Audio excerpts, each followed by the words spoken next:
Assalamu alaikum. Welcome back to Chemistry Accords. This is unit number 8, Kingdom PLANTAE. So let's start. The number of species of plants have 30,000. Mosses and Funaria belong to Bryopsida.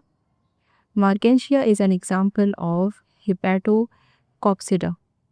Wings are involved in pollination in case of gymnosperms.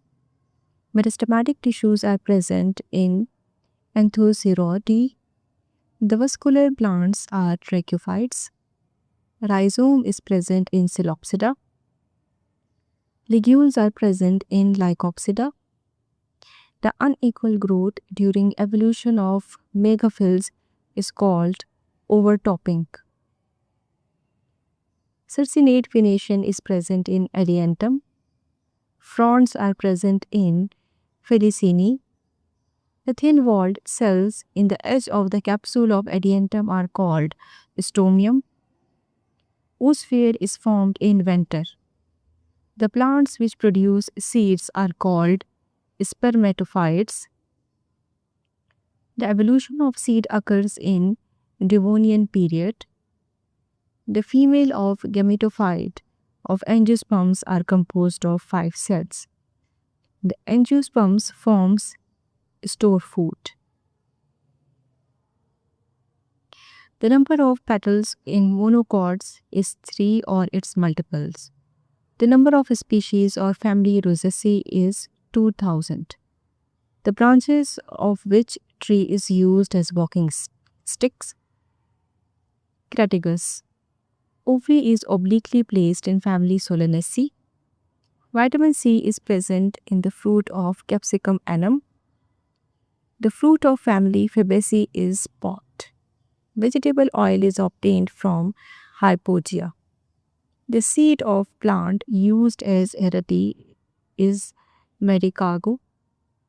The number of species of Crassiphyllinaceae present in Pakistan is 60.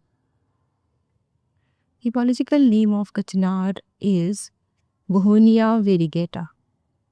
The leaves of Casia fistula is used for curing ringworms. Gum is obtained from Acacia nilotica. The dye katha is obtained from Acacia catechu. The leaves of plants used as blood purifier is Acacia nilocotica. The grasses are annual herbs. The spikelets are arranged on cylinder axis called lachelia. Hair-like structures present on a spikelet are called on. The brackets which cover the spikelets are glooms. Sugar is obtained from Saccharum officinarum. Robes are obtained from Saccharum nungia. Protonema stage is produced in Musci. Meiosis in Adiantum takes place during spore formation. The unfertilized egg is called oosphere. Whisk fern belong to the family Psilopsida. So this is end of the biology series. Don't forget to subscribe to get the series on chemistry as well. Thank you for watching.